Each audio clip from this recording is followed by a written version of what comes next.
waan baay'ee nama gaddisiisu. Nagaa Waaqayyoo lafaa fi bakka jirteessaniif haa baay'atu. Hordoftoota Abbee Miidiyaa akkam jirtu nagaa keessanii? Ani obboleettiin keessan baay'eetti nagaa koodha.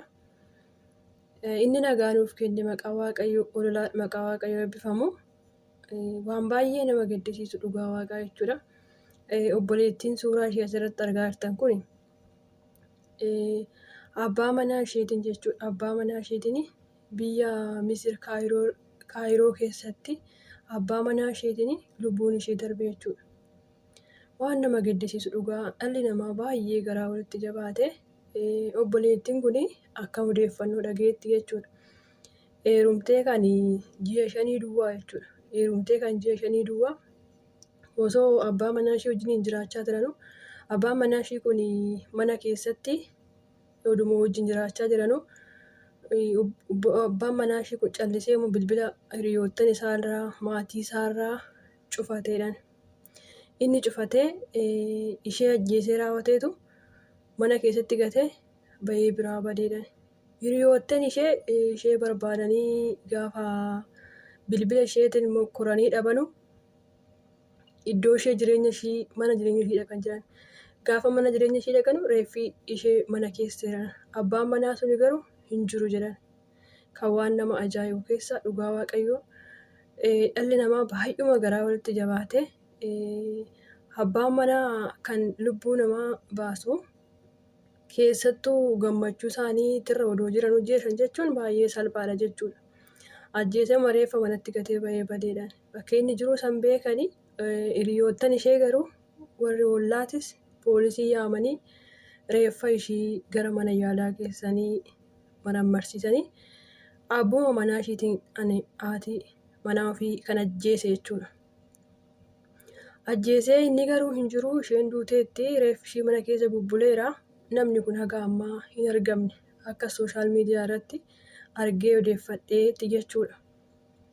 Namni isheen jechuudha biyya Kaayiroo keessa waggaa jiraachaa kan turte umurii ishee dheerateera. Biyya Kaayiroo keessatti jiru waggaa dheeraa jiraatteetti. Nama kanaan garuu kan ishee wal barte abbaa manaa godhattee gaa'ela kan horatte namarraani. Namaa fi namatu wal barsiisee jedhan. Kan nama ajaa'ibu umurii dheeraa biyya san keessa yaa jiraattu malee dubartittiin kun abbaa manaa hin horanne yeroo dheeraadhaaf teessee egaa caaraan namaa kun hin beekamu miti waan itti nama geessu waan itti nama qabu hin beekamu jechuudha. Gaa'ela jechuun baay'ee ulfaataadha. Gaafa nama kanaan wal bartee bara 2007 kan ishee wal barte bara 2017 yeroo maskaramii keessa kan ishee wal barte akka odeeffannoo dhageetti jechuudha.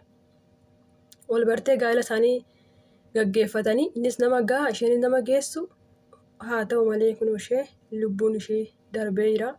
Inni kaan yeroodhaaf miliqus guyyaa tokko lubbuun ishee kuni dhiigni ishee kuni waaqatti yoo ol ba'e dhugaan hin baate jechuudha. Dhugaan hin qallatti malee hin cittuu jedha Oromoon. Garuu wanti na gaddisiise keessa ana agafee yoo namni kun balleessa illee qabaate maali lubbuu baasuun maali karaan nagaa hin jira miti yoo wal dhiisan maal qaba? Karaan nagaa hin jira miti maali yoo adda ba'an maal qaba?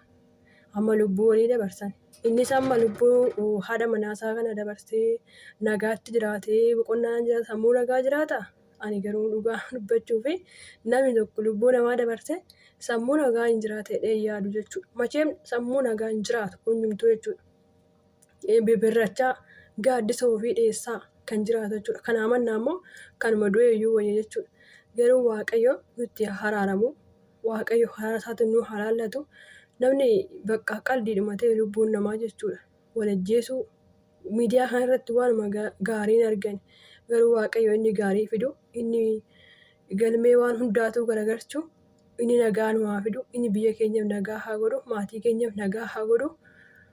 Waaqayyoon isa hunduma gochuu danda'u haraara isaa nuuf haa buusu biyya keenyaaf illee maatii keenyaaf illee biyya keessa jirruuf illee nagaa isaa nuuf haa buusu gooftanii gara Waaqayyootti haa deebi'ee namni odoo kadhatee dhugaa Waaqayyootiif jechuudha. Ani yeroo baay'ee jechuudha kan lubbuun namaa hin dabarti. Kan na ajaa'ibu maalidhaa? Lubbuun namaa hin dabarti.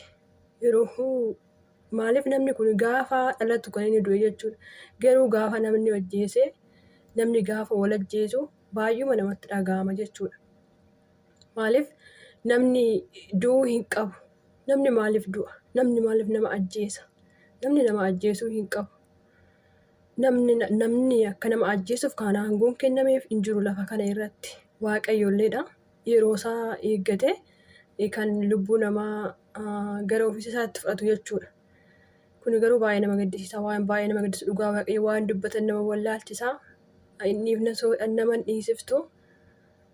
Obboleettiin kun dhugaa waaqayyootiif heerumtee gadda ishii osoo gammachuu ishii osoo hin dabarfatin lubbuu ishii lafa kanarraa boqate jechuudha. Waaqayyo maatii ishiitiif jajjabina haa kennu, hiriyoota ishiitiif jajjabina haa kennu, lubbuu ishee haa maaruu jenna maal jenna waan biraa.